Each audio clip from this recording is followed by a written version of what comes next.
नमस्कार, business plus television HD को news bulletin business टुडेमा स्वागत छ। म रसिला कार्की। सुरुमा हेडलाइन्स। मनसुनजन्य विपदबाट क्षति बेहोरेका किसानहरूलाई क्षतिपूर्ति दिने कृषि विभाग, पशु सेवा विभाग लगायत प्रदेश सरकार मार्फत क्षतिको तथ्याङ्क सङ्कलन गरिरहेको कृषि तथा पशुपक्षी विकास मन्त्रालयको जानकारी। चीनसँग खरिद गरेको कोरोना भाइरस विरुद्धको 8 लाख डोज भेरोसेल खोप नेपाल ल्याइयो। 60 वर्ष मुनिकालाई प्राथमिकताका आधारमा लगाइने स्वास्थ्य मन्त्रालयको भनाइ।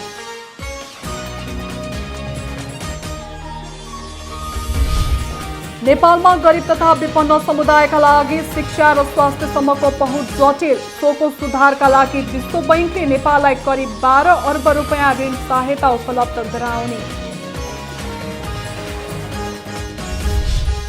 बैंक तथा वित्तीय संस्थामा बचत निक्षेप खाता खोल्नेको कुल संख्या 3 करोड भन्दा बढी। करिब 78% खाता मात्र सक्रिय रहेको नेपाल राष्ट्र बैंकको तथ्याङ्क।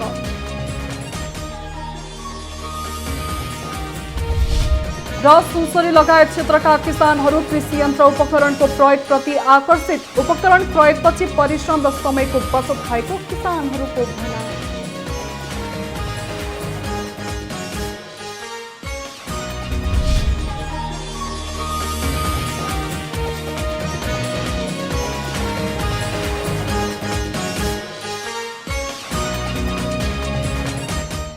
बिजनेस टुडेको सुरुमा मनसुनजन्य विपदबाट क्षति बेहोरेका किसानहरूलाई आगामी आर्थिक वर्षमा क्षतिपूर्ति दिन लगत सङ्कलन गरिरहेको कृषि तथा पशुपक्षी विकास मन्त्रालयको भनाइ सम्बन्धी समाचार। कृषि तथा पशुपक्षी विकास मन्त्रालयले यस वर्षको मनसुनजन्य विपदबाट क्षति बेहोरेका किसानहरूलाई आगामी आर्थिक वर्षमा क्षतिपूर्ति दिन लगत सङ्कलन गरिरहेको बताएको छ। कृषि तथा पशुपक्षी विकास मन्त्रालयका सचिव योगेन्द्र कुमार कार्कीले यस वर्षको मनसुनका कारण आएको बाढी तथा पहिरोका कारण कृषकहरूलाई परेको क्षतिको सम्बन्धमा लगत सङ्कलन गरिरहेको बताउनु भएको हो। मन्त्रालयले कृषि विभाग, पशु सेवा विभाग लगायत प्रदेश सरकार मार्फत क्षतिको तथ्याङ्क सङ्कलन गरिरहेको उहाँले जानकारी दिनुभयो। हामीसँग विगतमा थुप्रै प्याकेजहरू बनाएका अनुभवहरू छन्।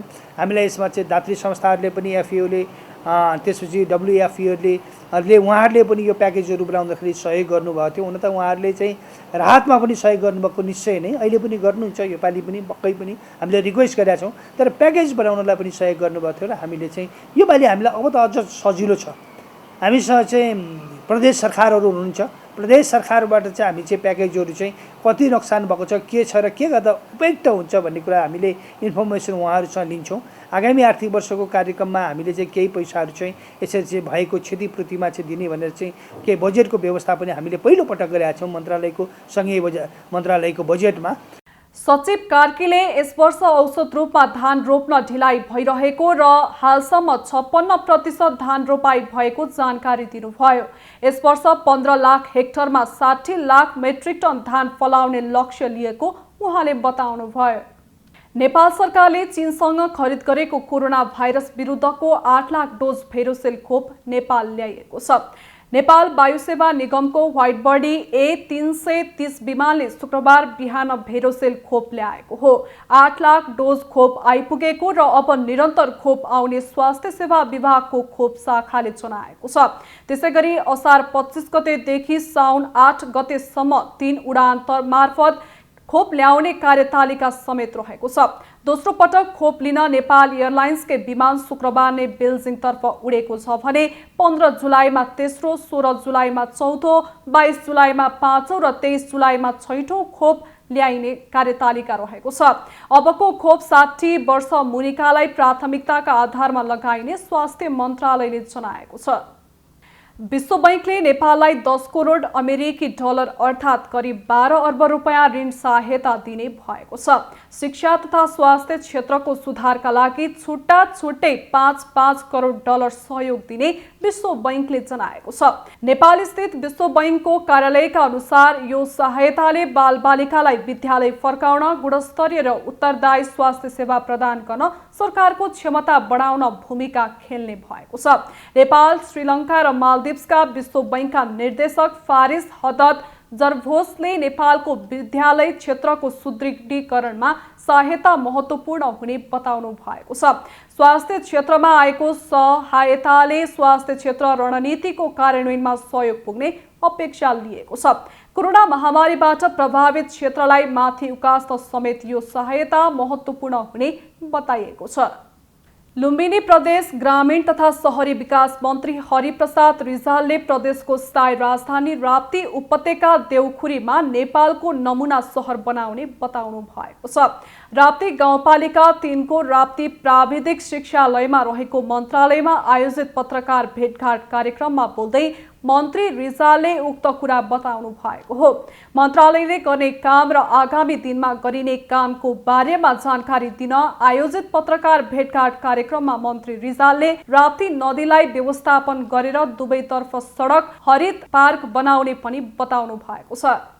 राजधानी त्यस्तो ठाउँमा होस् जहाँ वातावरणीय हिसाबले शुद्ध होस् भन्ने हिसाबले चाहिँ हामी सोचेका छौँ र त्यसै मुताबिक निर्णय भइसकेपछि अब यसको हामी गुरुयोजना बनाएर मास्टर प्लान बनाएर नेपालकै नमुना सहर बनाउने हामीले सोच गरेका छौँ। त्यसको मास्टर प्लान बनेको छ। प्राधिकरण आएर यहाँ बसेर आफूले आफ्नो वर्क चाहिँ सुरु गरिसकेको छ र हामी त्यो सोच पुरा गरेका छौँ। राजधानी राप्ती उपत्यका देउखुरी स्थित मन्त्रालयबाट कार्यभार सम्हाल्नु भएका मन्त्री रिजालले आउँदो हिउँदे अधिवेशन र संसद बैठक पनि यहीँबाट गर्ने बताउनु भयो। बिजनेस टुडेमा पालो भएको छ ब्रेकको।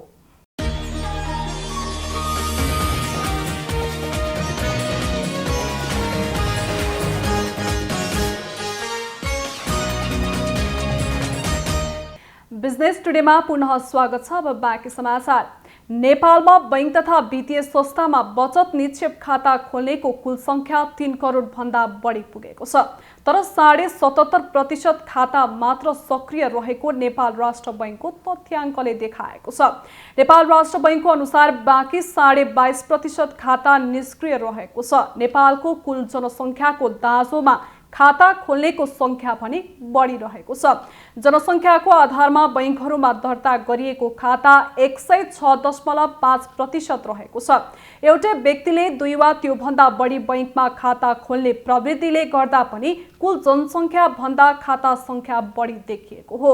2 देखि 3 वटा बैंकमा खाता खोल्ने तर सबै खातालाई नियमित सञ्चालन नगरेकाले धेरै खाता निष्क्रिय रहेका छन्। नेपाल राष्ट्र बैंकका अनुसार बैंकमा निक्षेप खाता खोल्ने अर्थात् रजिस्ट्रेसन गर्ने तर नियमित सञ्चालन नगर्ने निष्क्रिय खाताको संख्या चालु आर्थिक वर्षको वैशाखसम्ममा 71,81,000 रहेको छ। 2,47,29,000 खाता सक्रिय रूपमा नियमित सञ्चालनमा छन्। पछिल्लो समय नेपालमा प्रविधिको प्रयोग बढेसँगै परम्परागत हल गोरुबाट गरिने खेती हराउँदै गएको छ। विगतमा कृषि प्रविधिसँग अनभिज्ञ हुँदा परम्परागत खेती गर्न बाध्य सुनसरी लगायत क्षेत्रका किसानहरूले अहिले कृषि यन्त्र उपकरणको प्रयोग बढाएका छन्। एक रिपोर्ट। सरकारले कृषिमा आत्मनिर्भर बन्ने भन्दै कृषि क्षेत्रमा वर्षेनै ठूलो लगानी गरिरहेको छ। कृषि उत्पादनमा वृद्धि गर्न सरकारले किसानलाई बेउ मलदेखि यन्त्र उपकरणसम्म अनुदान दिने गरेको छ। यसबाट परम्परागत हल गोरुबाट खेतीपाती गर्दै आएका प्रदेश नम्बर 1 का सुनसरी, मोरङ, छापा लगायतका किसानहरूले उपकरण प्रयोगमा जोड दिन थालेका छन्। मजदुर र खेतला पाउन छाडेपछि किसानहरूले कृषि यन्त्र उपकरण प्रयोग बढेको हो, वृद्धि भएको हो। उपकरण प्रयोगपछि किसानहरूलाई सहज भएको तथा उब्जाएको बाली व्यवस्थापन गर्न परिश्रम र समयको पनि बचत भएको छ। सबभन्दा समस्या अहिले मजदुरको समस्या हो। मजदुर अहिले पाउँदैन। त्यसले गर्दा अब यो मेसिनरी उपकरणहरू किसानलाई चाहिन्छ। नभएर तपाईँको हुँदैन। किनभने यसैपल्ट तपाईँको फर्स्टै हाम्रो यही थ्रेसर लिनु न। यहाँ हाम्रो यो थ्रेसर आएको छ। यो थ्रेसरले तपाईँको यहाँको किसानलाई यति सहुलियत दिएको छ, हामीहरू यति फाइदा पाएको छु। केही नभए पनि तपाईँको टाइममा त्यो दोनी गरेर तयार गरेर त पाएँ नि यो थ्रेसरले। 5 वर्षमा चामलमा आत्मनिर्भर हुने सरकारी लक्ष्य नजिक पुग्न जमिन र भूगोल तथा हावापानी अनुसारको खेतीको छनौट हुनुपर्ने र जमिन अनुसारको खेती गर्ने प्रविधिको विकास गर्न सके मात्र पूरा हुने कृषि विज्ञहरू बताउँछन्। माटो सुहाउँदो मल, बिउ र उपयुक्त समयमा गरिने खेतीबाट उत्पादनमा वृद्धि गर्न सकिने बताइएको छ। अहिले एरिया कम भएको हुनाले उन्नत जातहरूको तपाईले बिउ मात्रै राम्रो बिउ गर्नुभयो भने लगभग चाहिँ 20% चाहिँ उत्पादन बढ्छ। त्यसकारणले गर्दाखेरि चाहिँ तपाईले एकदम भरपर्दो ठाउँबाट बिउ खरिद गर्नु पर्यो र उन्नत जातहरू र जति सक्दो भर्खरै रिलिज भएका सिफारिस भएका नेपाल सरकारले भर्खरै सिफारिस गरेका जातहरू चाहिँ लगाउनु भयो भने उत्पादन चाहिँ बढिदिने हुन्छ। त्यस्तै रोग किरा पनि प्रतिरोधी जातहरू चाहिँ हुन्छ जसले गर्दा किसानलाई फाइदा हुन्छ र उत्पादन पनि बढिदिन्छ। आधुनिक कृषि उपकरण भित्रेसँगै खेतीपाती गर्न किसानलाई सहज भएको छ। खेती लगाउनेदेखि स्याहार्न समेत विभिन्न कृषि उपकरणको प्रयोग बढ्दै गएको छ। उपकरणमा भित्रेसँगै सरकारले बेलैमा जातको बिउ, मलको उपलब्ध गराउन आवश्यक रहेको छ। सुनसरी सहकर्मी विनोद आचार्यको रिपोर्ट। बाँके र बर्दियामा एक सातादेखि पानी नपर्दा धान रोपाई रोकिएको छ। आकाशे पानीको भरमा खेती गर्ने र नहर भए पनि खेतसम्म नपुगेकाले पानी नपर्दा धान रोपाई रोकिएको हो। असारको 15 गतेदेखि बाँके र बर्दियामा पानी नपर्दा किसानहरूले धान रोपाई रोक्नु परेको छ। हालसम्म बाँकेमा 60 र बर्दियाका 20% खेतहरूमा पानीका कारण धान रोपाई नहुँदा किसानहरू चिन्तामा परेका छन्। कैसे पानी की समस्या है, बोरिंग सोरिंग है न, किसे चला है। 400 रुपया घंटा इंजन वाले लेते हैं, पानी भी नहीं तो किधर इंजन भी नहीं चलने वाला जुगाड़। नहर में आवत है तो नहर दूर पर नाला वाला लगाए दे कुछ दूर तो खेत में आ जाए, वो भी नहीं जुगाड़ है। बटैया जोता था लमसम में 20-25 कट्ठा जोता, सब अधिया हुआ। जैसे पानी नहीं चलाते तो खंती में से पानी चलावा जाता है, पानी चलाए के मोटर लगा के पानी चलाया जाता है, तब खेत बैठावा जाता है। उसमें तो बहुत खर्चा होता है। घंटा के 400-500 रुपया घंटा के दिया जाता है। पानी पूरे तो ज़्यादा दिन हो गया, अब सब किसान तो परेशान है। खेती तो करे, नहर में पानी आओ तो सबका सुविधा हो जात। अब नहर में पानी नहीं आओ तो कहाँ से सुविधा होगी। एक सातादेखि पानी नपर्दा खेत सुक्खा बनेका छन् भने धान रोपाई हुन सकेको छैन। रोपिसकेका धान पनि पानीको अभावका कारण सुक्न थालेका छन्। बाँकेमा सिक्टर नहर र बर्दियाको बबाई नहर भए पनि खेतसम्म नपुगेकाले किसानहरू महँगो लगानी गरेर रोपाई गर्न बाध्य छन्। बिजनेस टुडेमा पालो भएको छ ब्रेकको।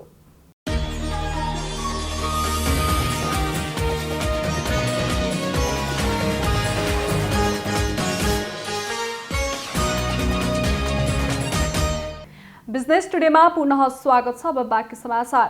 कपिल वस्तुको दक्षिणी क्षेत्रमा वन नहुँदा काठ आपूर्तिमा कठिन हुने गरेको छ।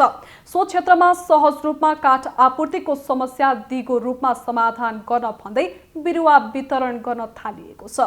एक रिपोर्ट। आर्थिक वर्ष 2077-78 डिभिजन वन कार्यालय कपिलवस्तुले 1,66,500 बिरुवाहरू उत्पादन गरी वितरण गरिरहेको बताएको छ। कार्यालयले कोरोना महामारीलाई मध्यनजर गरी अक्सिजन बढाउन भन्दै निशुल्क बिरुवा वितरण गर्न थालेको हो।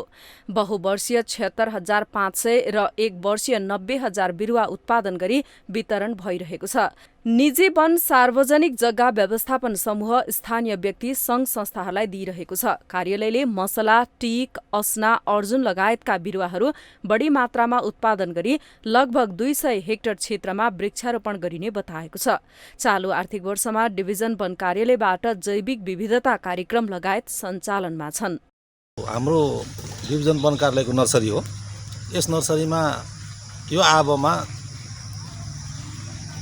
76,500 बहुवर्षीय बिरुवा र 90,000 एक वर्षीय बिरुवा हामीले उत्पादन गर्दैछौँ। त्यसमध्ये हामी 90,000 चाहिँ यसपालि स्थानीय कृषक उपभोक्ता समूहहरू सङ्घ संस्थालाई वितरण गर्ने हाम्रो लक्ष्य रहेको छ। त्यस लक्ष्य अनुरूप हामीले बिरुवा उत्पादन गरेका छौँ।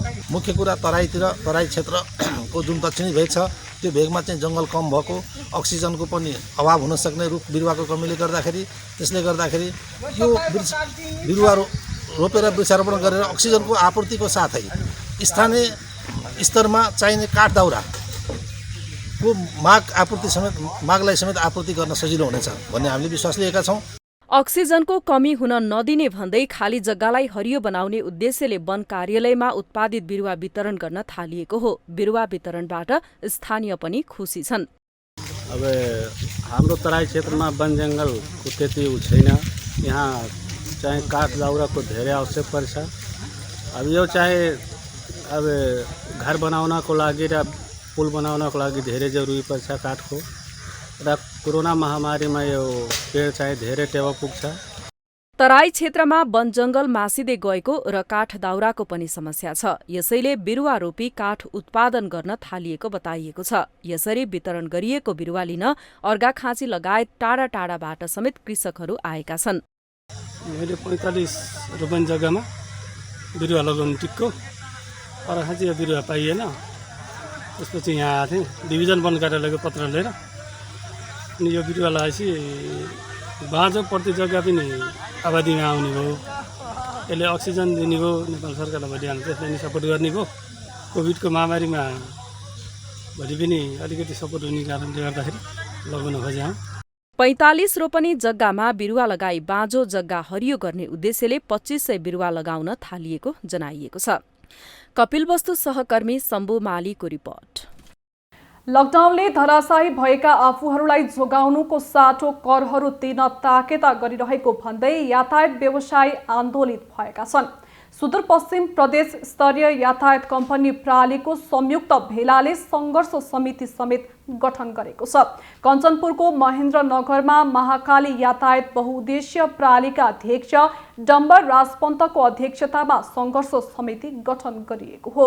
भेलामा यातायात व्यवसायी र यातायात क्षेत्रमा कार्यरत मजदुरहरूले सरकारले गरेको लकडाउनका कारण भोग्नु परेका समस्याहरूको बारेमा छलफल गरेका थिए। हाम्रा मागहरू भनेका धेरै ठुला मागहरू पनि छन्।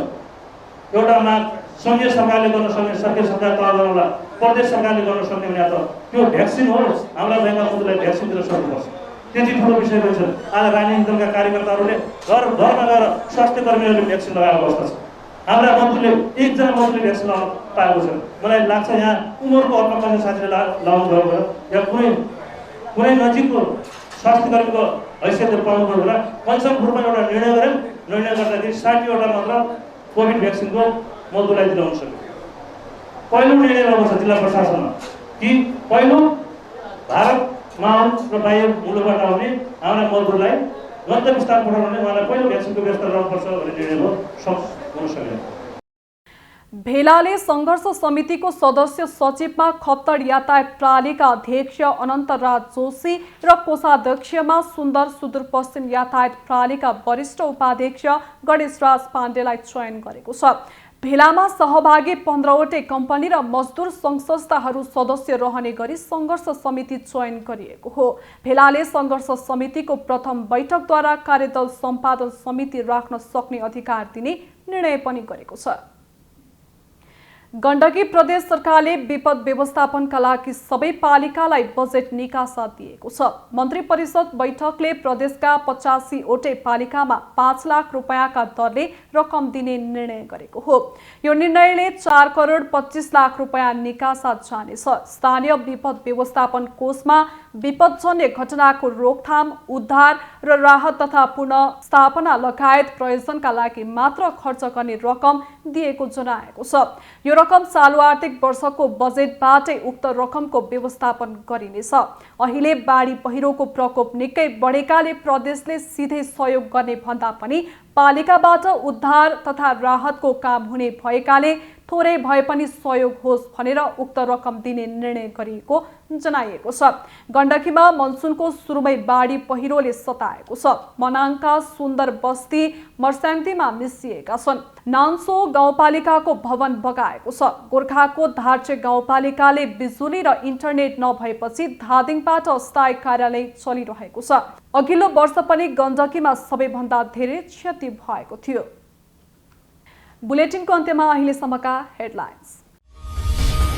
मनसुन जन्य विपदबाट क्षति बेहोरेका किसानहरूलाई क्षतिपूर्ति दिने कृषि विभाग, पशु सेवा विभाग लगायत प्रदेश सरकार मार्फत क्षतिको तथ्याङ्क सङ्कलन गरिरहेको कृषि तथा पशुपक्षी विकास मन्त्रालयको जानकारी।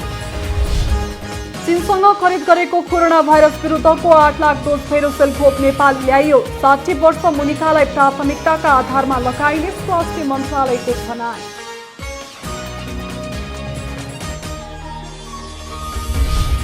नेपालमा गरिब तथा विपन्न समुदायका लागि शिक्षा र स्वास्थ्यसम्मको पहुँच जटिल। सोको सुधारका लागि विश्व बैंकले नेपाललाई करिब 12 अर्ब रुपियाँ ऋण सहायता उपलब्ध गराउने।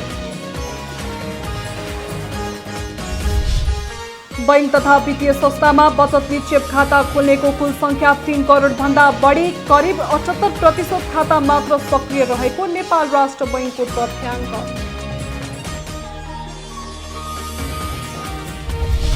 र सुनसरी लगायत क्षेत्रका किसानहरू कृषि यन्त्र उपकरणको प्रयोगप्रति आकर्षित। उपकरण प्रयोगपछि परिश्रम र समयको बचत भएको किसानहरूको भनाइ।